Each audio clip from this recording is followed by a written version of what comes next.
Donc, bonsoir et bienvenue à cette séance du Conseil municipal de Baie-Saint-Paul. Mes salutations à ceux qui sont présents avec nous ce soir. Salutations également à ceux qui nous regardent par le biais de la télévision. Donc, sans plus tarder, je vais demander à notre greffier de procéder, s'il vous plaît, à la lecture de l'ordre du jour. Avis vous est par les présentes données par le sous-signé greffier de la municipalité qu'une séance ordinaire se tiendra le lundi 19 août à compter de 19h à l'endroit désigné, soit au 15 rue Forgette, Baie-Saint-Paul. Les sujets traités seront les suivants, à savoir A. Ouverture de la séance. En B. Adoption de l'ordre du jour. En C. Lecture au dépôt des minutes. En D. Règlement. 1. Consultation publique portant sur la demande de dérogation mineure D2024-16 pour le 248 chemin Saint-Laurent, suivi s'il y a lieu de son adoption. En 3, consultation publique portant sur la demande de dérogation mineure D2024-17 pour le 1244 boulevard Monseigneur de Laval, suivi de son adoption s'il y a lieu. En 5, consultation publique portant sur la demande de dérogation mineure D2024-18 pour le 36 chemin du Relais, suivi s'il y a lieu de son adoption. En 7, adoption finale du règlement portant le numéro R886-2024, ayant pour objet de modifier le règlement de zonage numéro R630-2015 afin de modifier la superficie minimale d'un terrain pour une maison unifamiliale jumelée dans la zone H254, c'est la rue de l'Albatros. En 8, adoption finale du règlement portant le numéro R887-2024, ayant pour objet de modifier le règlement sur les usages conditionnels R636-2015 afin d'autoriser une unité d'habitation accessoire pour un bâtiment à usage mixte dans la zone C130, secteur rue Ambroise-Fafard. En 9, avis de motion et dépôt d'un projet de règlement qui portera le numéro R888-2024 visant à modifier le règlement R782-2021. En 10, avis de motion et dépôt d'un projet de règlement qui portera le numéro R889-2024 concernant la tarification d'eau potable sur le territoire. Dans l'administration et législation, 1. OMH, budget révisé. En 2. Prasim, addenda numéro 1, autorisation de signature. En 3. Inondation, cession de terrain, 87 rue Saint-Jean-Baptiste, rue Saint-Joseph. En 4. Prafi, dossier 3126, plan de communication, autorisation de signature. En voirie, hygiène du milieu. 5. Travaux de pavage 2024, travaux supplémentaires, avis de changement numéro 2. En 6, Prafi numéro 159, décret des sommes, processus fluviaux et stratégie de gestion intégrée des espaces. En 7, Prafi numéro 160, décret des sommes, solutions pour les murs de protection précaires. En 8, pluie diluvienne du 9 août, décret des travaux. En loisirs, parcs et culture, 9, contributions sur les sentiers pédestres de la MRC de Charlevoix. En 10, projet de la route verte dans la MRC de Charlevoix, adoption du trajet. 11, subventions, club de patinage artistique de Baie-Saint-Paul. En F, affaires nouvelles, délégation de demandes diverses, semaine de la municipalité du 8 au 14 septembre. En 2, nomination sur le conseil d'administration des habitations de la Lumière. Suivi en G de la correspondance du mois de juillet 2024. H, lecture des comptes de 25 000 et plus et adoption des comptes du mois de juillet 2024. I, période d'intervention des membres du conseil. Suivi en J des questions du public et en cas levé ou ajournement de la séance. Merci, M. Bouchard. Donc, je vais prendre un proposeur pour l'adoption. Je vais le proposer. Donc, c'est proposé par M. Boily, c'est secondé par M. Fizette. Dans la section règlement en D1, consultation publique portant sur la demande de dérogation mineure D 2024-16, ça, c'est le 248 chemin Saint-Laurent. Donc, la nature a pour but d'autoriser la construction d'une galerie d'une longueur de 10 mètres en cour latérale, alors que le règlement prescrit une longueur maximale de 6 mètres en cour latérale à l'extérieur du périmètre urbain. Le comité consultatif est d'avis là, que la dérogation mineure, si elle est accordée, ne devrait pas porter atteinte à la jouissance par les propriétaires des immeubles voisins de leur droit de propriété. Le comité consultatif d'urbanisme s'est réuni donc, et recommande au conseil municipal d'accorder la présente dérogation.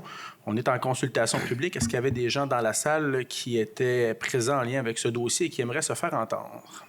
Non, M. Bouchard, est-ce qu'on a eu des commentaires au préalable? Aucun. D'accord, donc je vais clore la période de consultation publique. Est-ce que j'ai quelqu'un qui propose l'adoption de la dérogation? Donc j'ai M. Ménard qui propose et j'ai M. Fizette qui seconde. Donc le tout est accordé. En D3, maintenant, consultation publique portant sur la demande de dérogation mineure D 2024-17, c'est le 1244 boulevard Monseigneur de Laval. La demande a pour but d'autoriser l'agrandissement du bâtiment principal dont la marge de recul de la ligne arrière de terrain sera de 4,80 mètres alors que le règlement prescrit une marge arrière minimale de 9 mètres. Les raisons qui sont évoquées par le requérant, c'est à savoir qu'en raison de la disposition là, intérieure de la maison et de l'aménagement extérieur, l'agrandissement en cour arrière est plus logique et réalisable dans ce projet. Également, là, tout comme la précédente dérogation, le tout ne devrait pas porter là, atteinte à la jouissance par les propriétaires des immeubles voisins de leur droit de propriété.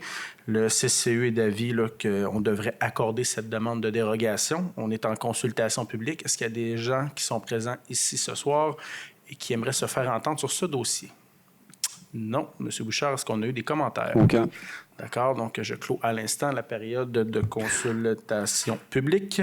Est-ce que j'ai quelqu'un qui propose son adoption? Je vais le proposer. Donc, j'ai M. Fizette qui propose et j'ai M. Boily qui seconde. Donc, le tout est accordé.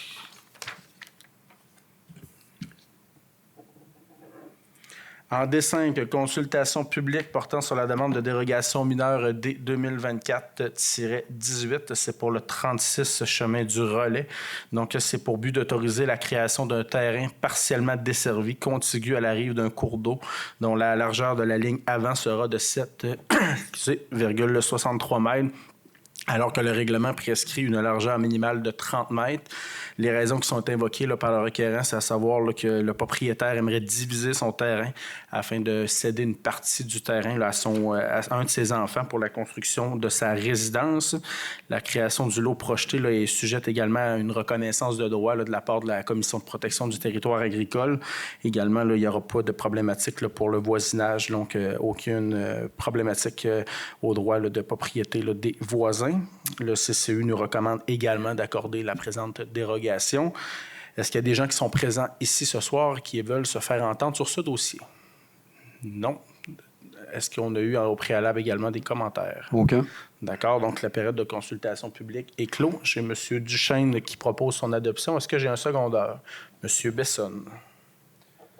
Donc, le tout est accordé. En D7, adoption finale du règlement portant le numéro R 886-2024, ayant pour objet de modifier le règlement de zonage numéro R 630-2015 afin de modifier la superficie minimale d'un terrain pour une maison unifamiliale jumelée dans la zone H-254. Donc, c'est pour le secteur là, de la rue là, de l'Albatros, donc qui est un développement là, domiciliaire qui est par Multi-Habitation Charlevoix. C'est une demande d'amendement là, réglementaire qui a été déposée dans la dernière année. On sait qu'on a un enjeu qui est national, l'enjeu de se loger à Baie-Saint-Paul. C'est quand même un enjeu qui est très présent. Donc, ce qu'on nous demandait, c'était de pouvoir diminuer la superficie minimale de terrain pour cette zone-là, pour qu'on puisse ériger un bâtiment unifamilial. Donc, on était là à 390 mètres et on passe là à 300 mètres carrés. Il y a eu également des analyses par notre comité consultatif d'urbanisme. Il y a eu un avis de motion, il y a eu une consultation publique. Il n'y avait pas eu de commentaires. Donc, ce soir, on est déjà rendu à l'adoption finale là, pour permettre là, de descendre à 300 mètres carrés dans le secteur au lieu du 390. Donc, est-ce que j'ai quelqu'un qui en fait la proposition? J'ai Mme Bouchard qui propose et j'ai M. Duchesne qui seconde. Donc, la dernière étape du processus législatif est maintenant complétée. En 8, adoption finale du règlement portant le numéro R 887-2024 ayant pour objet de modifier le règlement sur les usages conditionnels R 636-2015 afin d'autoriser une unité d'habitation accessoire, les UHA, pour un bâtiment à usage mixte dans la zone C-130. C'est sur Ambroise Fafard. On en a parlé également dans les séances précédentes. C'est vraiment pour qu'on puisse permettre une UHA. On l'a déjà mentionné, des gens qui veulent reconditionner un garage, des fois pour en faire un appartement, qui veulent reconditionner leur résidence, tout ça. Donc, c'est quand même des possibilités qui s'offrent. Évidemment, on doit les autoriser là, au cas par cas, puisque c'est pas la même chose dans chaque secteur de la ville et les projets peuvent différer également. Donc, on en a un là, sur Ambroise Fafard. C'est derrière la boutique, là, anciennement, là, Madame Butterfly. Et ça aussi, il y a eu quand même consultation publique. Il n'y a pas eu de commentaires non plus à ce niveau-là. Donc, on est dans la dernière étape du processus législatif. Est-ce que j'ai quelqu'un qui en fait la proposition? Donc, j'ai M. Ménard et j'ai Mme Bouchard qui secondent. En 9, avis de motion et dépôt d'un projet de règlement qui portera le numéro R888-2024 visant à modifier le règlement R782-2021. Donc, c'est notre programme de rénovation Québec. Un programme qui nous permet d'aider plusieurs citoyens à chaque année pour rénover leur propriété. Évidemment, il y a différentes contraintes et on vient les ajuster là, au fil du temps. Et là, ce qu'on vient faire, entre autres, là, pour enlever une certaine discrimination, on vient autoriser les employés de la ville de Baie-Saint-Paul et de la MRC là, à pouvoir postuler sur le programme. Là. Dans le passé, c'était interdit pour eux. Et ça, peu importe dans quel service travaillait l'employé. Donc, il y avait des employés qui étaient même des étudiants ou qui ne travaillaient pas en tout là, dans des secteurs du service d'urbanisme. Et là, on vient permettre à tous les employés, évidemment, il y aura des dispositions. Les gens, si c'est dans leurs services qui sont concernés, devront se retirer ou autre. Mais on vient vraiment permettre à tous les employés d'avoir la chance de pouvoir bénéficier de ce programme. C'est des sommes qui nous proviennent là, de 50 % de la part du gouvernement du Québec, de la Société d'habitation du Québec. Et on vient hausser les plafonds également. Là, on vient mettre à 120 000 $ de revenus là, par ménage pour ceux et celles là, qui veulent appliquer sur le programme ou 60 000 pour ceux et celles là, qui sont seuls. Et on vient en même temps là, augmenter la valeur des bâtiments. Donc, c'est 200 000 $ de la valeur du bâtiment là, pour appliquer au programme. La valeur du terrain n'est pas incluse. C'est vraiment le bâtiment. Et ce qu'on veut, c'est d'aider là, le plus de gens possible. Mais c'est évident que ce qu'on veut, surtout, c'est d'aider ceux et celles qui sont dans le besoin. Donc, évidemment, il y a certaines personnes qui ne sont pas là, incluses dans les différents critères. Donc, c'est un avis de motion. Donc, est-ce que j'ai quelqu'un qui dépose l'avis de motion? Donc, M. Ménard, vous déposez l'avis de motion. On a la première adoption également. Donc, oui, vous allez en être le proposeur. Donc, chez M. Duchesne, je pense que vous voulez seconder le tout. Donc, d'accord.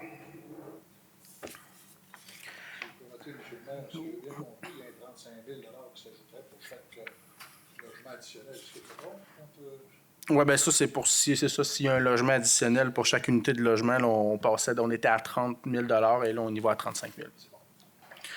Maintenant, on serait rendu en 10, avis de motion et dépôt d'un projet de règlement qui portera le numéro R889-2024 concernant la tarification d'eau potable sur le territoire. C'est en congruence avec la stratégie d'économie d'eau potable là, du gouvernement québécois 2019-2025. On se doit là, d'avoir un cadre de référence pour la tarification en eau. Je vous dirais qu'on en est vraiment au premier balbutiement. C'est très théorique et c'est à tout le moins symbolique. Là. Il y a les tarifs qui sont appliqués ce soir, c'est impossible pratiquement de les atteindre. Là. Même notre plus grand consommateur en eau potable sur le territoire qui vous devinerez est le centre hospitalier. Là. C'est même les barèmes ont été mis en haut de ce que l'hôpital consomme, puisqu'on n'est pas en mesure présentement, au moment où on se parle, d'appliquer et de faire les lectures des compteurs, tout ça, d'avoir les vérifications sur le territoire, tout ça. Donc, je ne vous dis pas que ça va être comme ça ainsi pendant des années.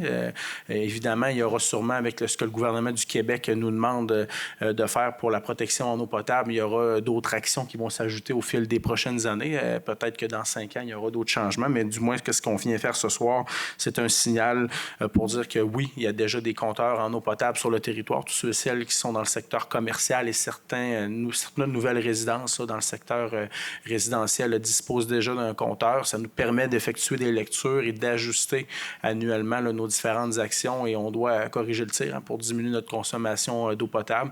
On s'améliore. Il y a déjà quand même plusieurs problématiques bris en aqueduc qu'on corrige là, annuellement pour diminuer notre consommation d'eau. Et là, ce soir, ce qu'on vient faire, c'est d'avoir une tarification là, au-delà de 85 000 mètres cubes de consommation. Donc, ce sera 1 sou du mètre cube là, qui sera appliqué. Mais comme je vous dis, là, c'est même en haut supplémentaire là, aux 85 000 et c'est même plus que ce que l'hôpital consomme. Donc, pour l'instant, il n'y aura pas de tarification à toute fin là, au niveau pratique, mais il y aura quand même là, fort probablement là, dans les prochaines années, on avance. Hein. Si on regarde il y a 20 ans, on ne pensait pas qu'on allait parler de tarification en eau potable un jour, mais chaque action comme ça là, est révisée là, annuellement et fort probablement que dans les prochaines années, on devra être encore un peu plus sévère à ce niveau-là. Mais comme je vous dis, les raisons, c'est qu'on n'est pas en mesure de pouvoir faire appliquer cette législation-là là, sur le territoire. Donc, c'est un avis de motion. Est-ce que j'ai quelqu'un qui le dit? Je vais le déposer.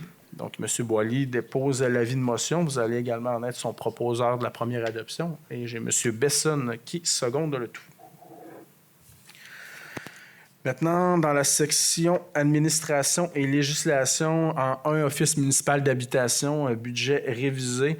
Donc, c'est un budget là, qui nous est révisé et qui n'a pas d'impact là, sur la contribution là, financière de la Ville. Donc, il est conditionnel. L'adoption est conditionnelle à ce qu'il n'y ait aucune nouvelle contribution supplémentaire de la part de la Ville de Baie-Saint-Paul. Donc, le tout est déposé. Est-ce que j'ai quelqu'un qui en fait la proposition pour l'adoption? M. Duchesne et j'ai M. Ménard qui seconde le tout.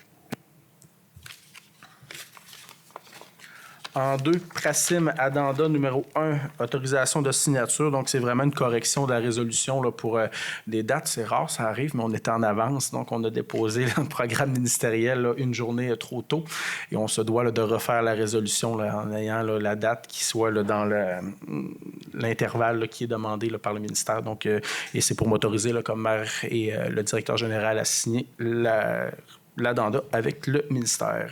Est-ce que j'ai quelqu'un qui en fait la proposition? Je vais le proposer. J'ai M. Boily qui propose et j'ai M. Besson qui seconde. En E3, inondation, cession de terrain, le 87, rue Saint-Joseph. Donc, ces 2 lots là, qui sont cédés à la Ville. Donc, M. Fizette se retire de la salle pour des liens familiaux avec le requérant. Donc, 2 lots qui sont concernés. Donc, le coût du terrain là, pour la cession sera de 1 $. Vous comprendrez que cette résidence qu'on voit qui est projetée à l'écran à l'instant même a été démolie dans les derniers jours suite là, à une analyse par le comité de démolition et en fonction du programme là, du ministère de la Sécurité publique.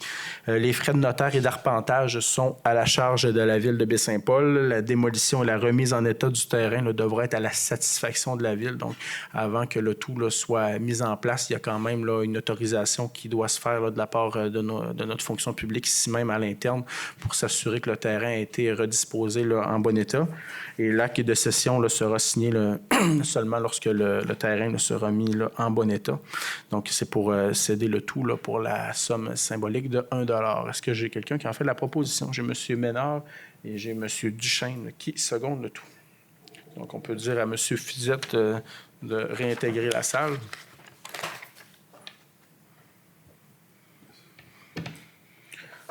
En E4, Prafi dossier 30-00-126, plan de communication, autorisation de signature. Donc, c'est un plan de communication là, pour, en lien avec la cérémonie de commémoration là, du 1er mai 2023. Qu'est-ce qu'il y a eu là, déjà cette année et qu'est-ce qui aura lieu également là, pour de façon plus permanente. Donc, c'est un projet de 25 000 $. C'est subventionné là, à 75 % par le ministère des Affaires municipales. Donc, pour la somme de 18 750 $, le reste est à payer là, par la Ville de Baie-Saint-Paul. Donc, c'est pour m'autoriser là, à signer avec le ministère des Affaires municipales. Est-ce que j'ai quelqu'un qui en fait la proposition? J'ai M. Besson qui propose et j'ai Mme Bouchard qui seconde.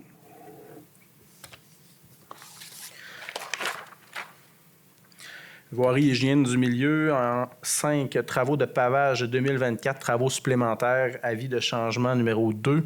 Donc, il y a eu quand même beaucoup d'asphaltage de routes qui se sont fait asphalter cet été, que ce soit, entre autres, sur le boulevard Raymond-Mailloux. On a fait quand même, je crois, du bon travail à ce niveau-là. Il y a eu à Sainte-Croix, où aussi il y a 2 kilomètres qui ont été repavés. On a à Saint-Antoine-Nord, où on a continué ce qui avait été effectué dans les dernières années. Donc, il faut prendre soin du réseau routier. On l'a dit lors de notre arrivée au Conseil, on voulait s'occuper du réseau routier et annuellement, là, on investit sur nos routes. On continuera également là, pour l'année 2025 qui s'en vient quand même assez rapidement. Il y a eu quand même là, des imprévus, tout ça, des choses qui ont été ajoutées. Donc, on en a pour un montant de 29 063 et 28. Donc, pour Sainte-Croix, on parle de 4 114 et 16 là, avant taxe qui a été ajouté. Là, on parle de 3 modifications mineures au contrat qui ont été nécessaires là, pour la consolidation et de la fondation à 2 endroits et la réfection là, d'une entrée là, non répertoriée au plan de la ville. Du côté de Saint-Antoine-Nord, on parle d'un montant là, de 24 949 et 12 avant taxes. Donc, c'est des imprévus là, dans la soumission qui ont été ajoutés. Donc, on parle, comme je vous mentionnais, d'un montant de 29 063 et 28. C'est pris à même le règlement d'emprunt qu'on avait fait là, pour tous ces travaux. On avait prévu 1,5 million là, pour tout l'asphaltage cette année et ça a coûté 200. Il nous reste 202 000 dans ce fonds-là. Donc, c'est quand même intéressant de savoir que ça a été fait là, selon ce qui avait été prévu. Donc, c'est à même le poste budgétaire qu'on avait sélectionné à ce niveau-là. Donc, est-ce que j'ai quelqu'un qui en fait la proposition? Je le propose, M. le maire, tout en mentionnant que les gens du secteur sont fort heureux. C'est une nette amélioration. Dans le secteur Saint-Antoine, Sainte-Croix, je ne suis pas allé, mais les gens apprécient fortement la rénovation. Je partage vos propos. Donc, j'ai M. Besson qui seconde.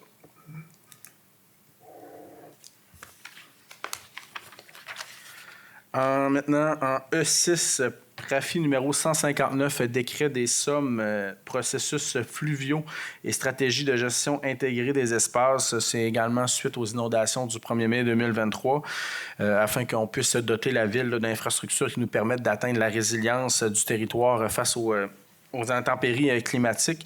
Il y a des études qui doivent avoir cours, qui doivent se compléter. En fait, il y en a déjà qui ont débuté. On doit en faire, poursuivre le tout, là, entre autres sur la rivière du Gouffre, pour mieux comprendre l'hydrogéomorphologie, toute la question des investigations géotechniques sur le mur de la rue Saint-Joseph, le mur également de la rue Ménard. Il y a des études hydrauliques de plus petits cours d'eau également là, qui auront lieu. C'est un projet de 690 000 $ qui est subventionné à 75 % par le gouvernement québécois. Donc, on parle de 525 689 de la part du gouvernement du Québec et un montant de 164 500 pour la ville de Baie-Saint-Paul via un règlement par appui qu'on avait déjà décrété il y a quelques temps. Donc, est-ce que j'ai quelqu'un qui en fait la proposition? Je vais le proposer. Monsieur Boily, est-ce que j'ai quelqu'un qui seconde? Monsieur Ménard. En E7, PRAFI numéro 160, décret des sommes solutions pour les murs de protection précaires. Encore une fois, c'est suite aux inondations de mai 2023. Maintenant, c'est pour la caractérisation du mur Saint-Jean-Baptiste, qui est entre autres du côté de la Caisse populaire Desjardins et le mur sur la rue Sainte-Anne. Donc, vraiment, c'est pour caractériser ces murs-là, travailler sur les concepts. Là. Et on parle d'un projet de 419 000 $ qui est subventionné là, à 75 % aussi par le ministère des Affaires municipales. Donc, on parle d'une subvention de 319 220 $ et un montant de 100 000 $ là, dans le règlement par appui, c'est dans le même qu'on vient de procéder à celui auparavant. Puis ça, c'est quand même intéressant. Nos équipes travaillent d'arrache-pied pour avoir des subventions de la part du gouvernement du Québec. Donc, ça vient diminuer fortement l'impact sur les citoyens de Baie-Saint-Paul à ce niveau-là. Est-ce que j'ai un proposeur? Madame Bouchard propose et j'ai M. Fizette qui seconde. En 8, maintenant, décret des travaux, pluie diluvienne du 9 août dernier. Donc, c'est suite à l'ouragan Debby. Hein. On a été fortement moins touchés, mais comparé lorsqu'on regarde dans la région de Montréal, dans la région de Laval, il y a eu des pluies là, qui ont été très, très, très, très intenses, qui ont causé des dégâts là, de forte intensité. Ici, on peut se réjouir quand même. Là, ça a été très modeste, qu'est-ce qu'on a connu sur le territoire, mais il y a eu quelques dommages du côté du chemin Cap-Auret et du Vieux-Quai. Donc, on devra là, apporter des travaux dans les prochaines semaines. Il y a déjà eu là, des laboratoires qui ont eu lieu là, par des ingénieurs spécialisés, là, entre autres du ministère des Transports et de la Mobilité durable la semaine dernière, et on sera en mesure d'apporter les travaux dans les prochains jours. En fait, il y a déjà eu là, un plan de communication là, pour les fermetures passagères là, du réseau routier à ce niveau-là. Donc, c'est un montant de 100 000 $. C'est pris à même le surplus libre de l'organisation et on sera remboursé là, par le gouvernement du Québec donc, pour 75 000 $. Donc, la part réelle à la ville de Baie-Saint-Paul sera de 25 000 $. Est-ce que j'ai un proposeur? M. Besson et j'ai M. Fizette qui seconde.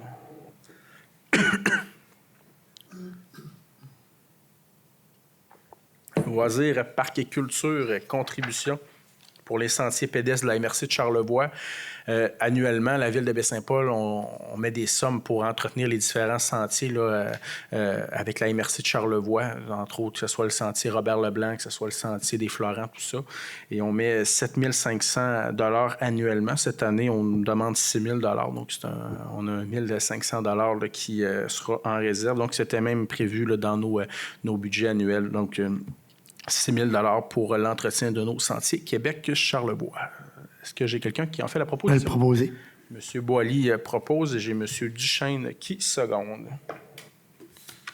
En E10, projet de la route verte dans la MRC de Charlevoix, adoption du trajet. Donc, la route verte, hein, c'est un programme qui est national à la grandeur du territoire québécois pour se déplacer là, à vélo. Donc, il y a un projet là, de la part de Vélo Québec et du ministère des Transports également pour relier là, Beaupré à Saint-Siméon là, à l'aide d'un trajet cycliste. Ce qu'on vient faire ce soir, c'est d'adopter un trajet partiel. Donc, le trajet, là, entre autres, débutera là, dans le coin de Sainte-Placide-Sud. Ça va se déplacer vers la côte de Pérou pour emprunter le chemin de l'Équerre. Par la suite, la 138, le boulevard Raymond-Mailloux. Ça va passer ici, là, derrière le cimetière pour arriver au l'hôtel de ville. Puis après ça, on redéfinit le trajet à partir du chemin Saint-Laurent. Mais pour ce qui est du centre-ville, on attend. Il va y avoir quand même des travaux aussi sur le boulevard Leclerc dans les prochaines années. Il y a plein de choses qui sont en attente. Est-ce que le trajet passera par Maison-Mère? Est-ce qu'il passera dans le cours d'église? Tout ça, bref, il y a plein de possibilités. Et ce soir, en ce 19 août 2024, on n'est pas en mesure là, de certifier le trajet pour le centre-ville. Donc, ça va venir, mais on doit avoir encore des discussions. On doit procéder à des analyses supplémentaires avec nos professionnels ici à l'interne. Mais au moins, il y a un trajet partiel qui se dessine pour, entre autres, le secteur rural. Et d'avoir le trajet de la route verte, c'est quand même assez intéressant puisque lorsqu'on aura à procéder à des travaux, entre autres sur ces tracés qui sont énumérés, bien, ça va venir augmenter la participation financière du gouvernement du Québec. Donc, encore une fois, là, on vient trouver des sources de revenus, là, on vient les additionner, les bonifier. Donc, bien intéressant à ce niveau-là. Et ce qu'on veut aussi, c'est que les gens puissent se déplacer en toute sécurité sur le territoire. Évidemment, de se déplacer dans la côte de Pérou, tout ça, c'est pas tout le monde qui aura la forme physique pour aller utiliser ces tracés-là, mais au moins pour le secteur urbain, ça permettra là, aux familles, entre autres, de pouvoir se déplacer là, en toute quiétude et en étant en sécurité. Madame Bouchard, je pense que vous vouliez procéder vous vouliez proposer le tout. Est-ce que j'ai quelqu'un qui seconde? Oui. J'ai M. Fissette. Donc, le tout est adopté. En E11, subvention club de patinage artistique de Baie-Saint-Paul. On a un événement d'envergure qui s'en vient. Bien, il y en a quelques-uns. Au fait, on a le 13 septembre prochain, on aura les Remparts de Québec qui seront ici à l'Aréna de Baie-Saint-Paul contre les Saguenayens de Chicoutimi. C'est déjà complet au niveau des billets. Hein. Il y a 1100 billets qui ont été vendus en 4 ou 5 jours. Donc, c'est quand même une très belle vente. Et là, on a un autre événement là, qui a été annoncé dans les derniers jours. On recevra les champions du monde en patinage artistique de coupe et également en patinage synchronisé. Donc, le 5 octobre octobre prochain. Donc, c'est un samedi soir. Ce sera ici même à l'Arena en soirée. Donc, d'avoir les champions du monde, c'est quand même intéressant. C'est ceux et celles qui ont gagné la médaille d'or au dernier championnat du monde qui se dirigent également vers les Olympiques. Donc, quand même très intéressant. Et on vient de nous donner un 10 000 $ pour l'événement au club de patinage artistique. Et c'est de l'argent qui provient là, du fonds de la campagne Arena Don qu'il y a eu dans les dernières années. Hein, où vous vous souvenez, on a ramassé de l'argent, entre autres, par différents moyens de financement, que ce soit par la vente symbolique des bancs, les bandes sur la glace, tout ça, le nom de l'Arena. Il y a eu plusieurs choses et on avait quand même un poste budgétaire qui était prévu pour les événements d'envergure et ceci en étant un. Donc, on vient donner un 10 000 $ là, pour cet événement d'envergure. Est-ce que j'ai quelqu'un qui en fait la proposition? J'ai M. Fizette et j'ai Mme Bouchard qui seconde. Maintenant, en F, Affaires nouvelles, délégation, demandes diverses en 1 semaine de la municipalité du 8 au 14 septembre prochain. Donc, on vient décréter cette semaine qui arrive là, à chaque année. Donc, une semaine qui arrive quand même assez tôt dans l'année. Et il y aura habituellement, on essaie d'organiser là, une activité là, par année. Si le tout se déroule bien, là, je vais essayer d'inviter également là, des groupes scolaires du primaire là, pour venir visiter l'hôtel de ville. On l'a fait il y a quelques temps. J'avais reçu des élèves de 6e année et on avait simulé un conseil municipal jeunesse qui avait découlé par l'adoption d'un projet symbolique que je trouvais particulièrement intéressant, que j'avais dit aux jeunes que j'allais prendre ce projet, j'allais le faire cheminer, qui était entre autres l'achat d'un trampoline géant extérieur. Donc, des fois, on est capable de procéder là, avec l'enseignement, avec une bonne collaboration de nos enseignants. On est en mesure de faire en sorte de prendre des compétences transversales et d'arriver avec des projets. Des fois, on se dit, on simule des choses, mais finalement, on est capable de voir le projet se réaliser. Et le trampoline, je passe dans cette rue sur Alfred Morin quotidiennement et je vois des jeunes avec le sourire qui sont sur cette trampoline, sur ce trampoline, qui ont bien du plaisir. Et moi-même, pour l'avoir essayé, je trouve que c'est particulièrement là, intéressant d'avoir cette infrastructure. Donc, on décrète la semaine des municipalités du 8 au 14 septembre prochain. Donc, est-ce que j'ai quelqu'un qui en fait la proposition? M. Fizette et j'ai M. Boily qui seconde. Pratiquant de la trampoline, il y a eu aussi la transpiration. C'était particulièrement chaud. Ça va de soi. Maintenant, on serait rendu en F2, nomination sur le conseil d'administration des habitations de la Lumière. Donc, on va inscrire également au procès verbal que M. Besson se retire également. Là, c'est quelqu'un de sa parenté, de très proche, qui sera nominé. Donc, c'est pour la nomination là, de Mme Carole Dufour sur le conseil d'administration des habitations de la Lumière. Donc, c'est un organisme à but non lucratif et il y a certains membres du conseil d'administration qui sont nommés par le conseil municipal. Donc, Mme Dufour, qui détient une belle expérience au sein du milieu communautaire et qui a déjà travaillé dans ce type de projet en habitation dans le passé. Donc, on est convaincu que son expérience et ses compétences et ses connaissances là, seront là, des atouts précieux pour nous et pour faire avancer le projet des habitations de la Lumière qui chemine très bien. On peut dire ça comme ça. Il y a un beau cheminement et elle sera en remplacement de Maître Richard Gobeil là, qui se retire, qui quitte la région. Et je profite également de l'occasion pour saluer la contribution et l'excellent travail de M. Gobeil là, dans le projet. Donc, et M. Gobeil qui s'est grandement impliqué à Baie-Saint-Paul. Hein, c'est une perte, on va dire ça comme ça, de perdre M. Gobeil comme citoyen à Baie-Saint-Paul. Donc, quelqu'un qui s'est impliqué dans différentes organisations. Donc, merci M. Gobeil pour votre implication. Est-ce que j'ai quelqu'un qui propose la nomination de Mme Dufour? Donc, j'ai M. Duchesne qui propose et j'ai M. Boily qui seconde. Donc, on peut dire à M. Besson de réintégrer la salle. Bonsoir. On est maintenant rendu à la correspondance. Donc, les membres du conseil en ont eu copie, ont pu poser leurs questions ce matin à l'administration. Donc, c'est un dépôt. Elle est déposée à l'instant même. On est maintenant rendu en H, lecture des comptes de 25 000 $ et moins. Donc, je vais demander à notre directeur général adjoint, s'il vous plaît, de procéder à la lecture des comptes.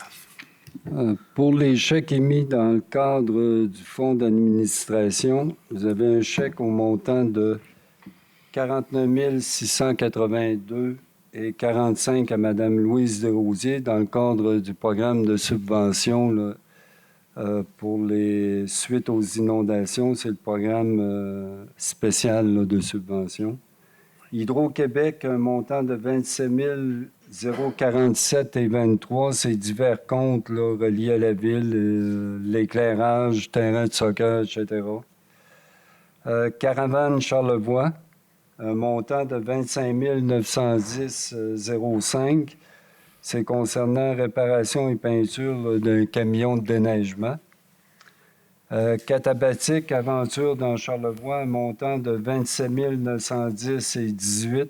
C'est pour le nettoyage des berges Rivière-du-Gouffre et la Rivière-des-Morts. Tous ces chèques de 25 000 et plus totalisent un montant pour le mois de 130 549,91. Pour les chèques émis dans le compte du Fonds des dépenses en immobilisation, Entreprise Jacques Dufour Construction incorporée, un montant de 1 27 790,14. C'est le décompte numéro 1, travaux de pavage. Essentiellement, c'est des travaux de pavage qui ont été octroyés. Entreprise Jacques Dufour pour la fourniture et livraison de pierres dynamitées, secteur rue Sainte-Anne, Côte-de-Pérou, pour un montant de 28 884,17. Réal Yacht incorporé, un montant de 26 835,16. Remplacement de ponceau Léo Cochon, chemin Léo Cochon. Ensuite, Charlevoix Mazda pour l'achat de Honda RCV 2019, un montant de 29 903,50 pour un total des chèques émis de 25 000 et plus d'1 113 412,97. Merci à M. Bouchard. Donc, est-ce que j'ai quelqu'un qui propose l'adoption des comptes? M. Bessonne, j'ai M. Fizette qui seconde le tout.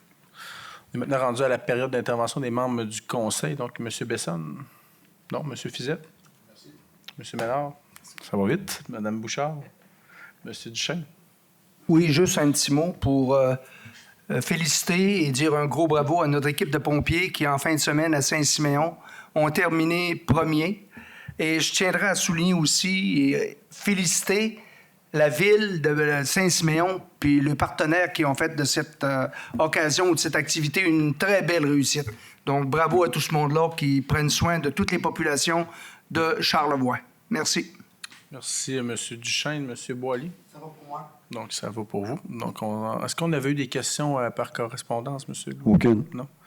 On serait maintenant rendu à la période de questions du public. Donc, s'il y a des gens qui veulent prendre la parole, je vous invite à aller au micro à l'arrière, de vous identifier et par la suite d'y aller.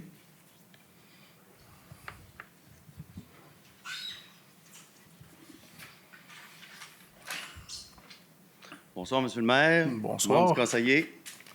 Dans le fond, je m'appelle Francis Fortin, je suis fondateur de la nouvelle ligue microbrasserie Charlevoix 4 contre 4 mix du Genévrier. Puis, dans le fond, on a 4 équipes.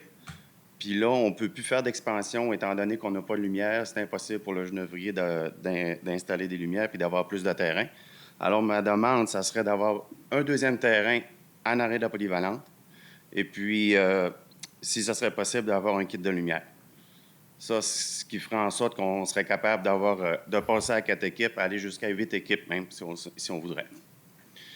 Puis ensuite de ça, je vous énumère toute la demande. Okay. Dans le fond, ça serait pour changer le sable aussi en arrêt de la polyvalente. On a eu du sable avec des roches de 3-4 pouces là, au début de l'année. On a fait du ménage là-dedans. Les personnes à la ville ont fait la même chose aussi, à grands coups de râteau pour ôter toutes les roches. Mais il en reste encore un peu pareil. Puis quand on plonge, ben on risque de se blesser. Fait que j'ai fait une petite recherche là-dessus. Ça a l'air que les premiers 10 roues étaient super beaux. Puis c'est à la fin comme qu'il y a eu des grosses roches. Là. Fait que ça serait à changer. Ensuite, on aimerait ça avoir comme le terrain de soccer, ils ont de l'eau, puis ça serait le fun de l'avoir aussi, nous autres aussi. On n'aurait pas besoin de courir pour aller chercher ça au terrain de soccer. Ça serait le fun d'avoir un chapiteau aussi. Dans l'après-midi, des fois, il fait super chaud. Fait que pour prévenir les coups de chaleur et tout, ça serait notre moyen d'avoir un petit peu d'ombre. En fin de semaine, on organise un tournoi. Puis ça serait le fun d'avoir des tables de pique-nique. On a 8 équipes présentement. parce qu'on a juste un terrain. Mais si on monte à 2 terrains l'an prochain, on va pouvoir faire jusqu'à 16 équipes, même plus si on voudrait. Puis, ça serait le fun d'avoir des petites estrades. On sait où ce que c'est, fait que tout le monde marche puis ils prennent leur vélo pour venir faire un tour, mais quand ils viennent, ben, ils n'ont pas de place pour s'asseoir puis nous regarder, fait que ça serait le fun d'avoir ça aussi. Puis bien sûr, peut-être avoir l'électricité là, pour avoir des micros puis annoncer les games puis tout alors qu'on va faire des tournois. Alors, oui, la musique, en plein ça, la musique, avoir de l'animation. Je peux vous offrir M. Boily pour aller chanter. Ah, c'est parfait. On va le prendre. C'est pas pour le ballon. Oui. Je l'ai déjà entendu au Massif, fait que c'est correct. Fait que c'est ça. À soir, je suis venu avec des membres de nos équipes et de notre comité aussi. Fait que j'espère qu'on sera entendu. Bien, on prend bonne note des demandes que vous faites ici même ce soir. M. Bouchard note également votre liste d'épicerie. Yes. Je vous dirais qu'il y a déjà des choses qui étaient déjà en évaluation là, par nos équipes de loisirs. C'est sûr que je ne peux pas vous donner de réponse ce soir. Là. Il y a le processus d'étude budgétaire de l'organisation qui s'en vient dans les prochains mois. Hein. Le processus budgétaire débute toujours à la mi-octobre là, pour se terminer en décembre là, pour les années budgétaires. C'est sûr que ça va être analysé. Est-ce qu'on pourra être en mesure de répondre favorablement à toutes les demandes pour l'année 2025? Peut-être pas, mais c'est sûr qu'il y a déjà des actions qui sont présentement là, analysées par les équipes de loisirs, dont entre autres de procéder là, à un second terrain. Puis il y a des choses, je ne veux pas m'avancer, là, vous me sortez de ma zone de confort. De confort. Moi, déjà dit que j'étais plus quelqu'un de piscine. Mais pour le sable, c'est des choses que je crois qu'on est en mesure de bien répondre à ça. Comme je vous dis, la question de la création d'un second terrain, les équipes de loisirs sont à se pencher là-dessus. Puis pour les autres demandes, on va analyser le tout, mais on prend bonne acte, puis on voit aussi là, qu'il y a des gens de plus en plus qui pratiquent ce sport en saison estivale et on a un beau secteur derrière le centre éducatif Saint-Aubin pour pratiquer différents sports et notre but en tant que conseil, c'est de favoriser, d'encourager la pratique d'activité physique et tout est vraiment circonscrit à l'intérieur du secteur Saint-Aubin. Donc oui, il y aura quand même des demandes qui seront favorables, mais comme je vous dis, il est trop tôt là, ce soir, je ne peux pas vous dire là, si on pourra l'an prochain vraiment avoir tout ce que vous demandez ce soir, mais on va essayer au moins d'y aller avec un pas dans la bonne direction. Parfait. Merci beaucoup, M. le maire. Ça fait plaisir. Est-ce qu'il y avait d'autres personnes ce soir qui aimeraient s'exprimer au micro? Ça va pour la période. Peut-être juste en terminant, je voudrais féliciter également toute la population, les gens du festif. Hein. On a eu le festif qui s'est déroulé en juillet. Ça s'est bien passé. On est chanceux, je crois, à Baie-Saint-Paul de pouvoir accueillir un pareil festival, que ce soit au niveau de l'économie. Hein, pour différents commerçants, les gens font quand même de bonnes affaires durant ce week-end. Pour la fraternité, il y a plusieurs grands-parents qui me disent « Michael, on est super contents. On voit nos enfants qui descendent à Baie-Saint-Paul pendant le festif. On garde les petits-enfants pendant que les parents vont assister aux différents spectacles qui sont offerts. Juste la publicité de Baie-Saint-Paul qui est faite aux quatre coins de la province. Le festif investit massivement en publicité. Et il y a des gens qui entendent parler. J'ai à me déplacer quand même régulièrement à l'extérieur de Baie-Saint-Paul de par mes fonctions. Et il y a des gens qui me disent j'entends parler de Baie-Saint-Paul de par le festif. On mentionne on ne va pas à Baie-Saint-Paul durant le festival, mais on y va à d'autres moments de l'année. Donc c'est intéressant. Et pour quand même avoir participé à l'événement, le matin, on se déplaçait, c'était propre dans Baie-Saint-Paul. Il y a quand même beaucoup de déchets qui étaient ramassés, tout ça. Donc, et il y a un clin d'œil qui est fait au développement durable. Donc, je crois que c'est intéressant. Il faut souligner les bons coups à ce niveau-là. Donc, sur ce, je demande un proposeur, Mme Bouchard, et j'ai M. Ménard qui seconde. Donc, bonne soirée à tous et au plaisir.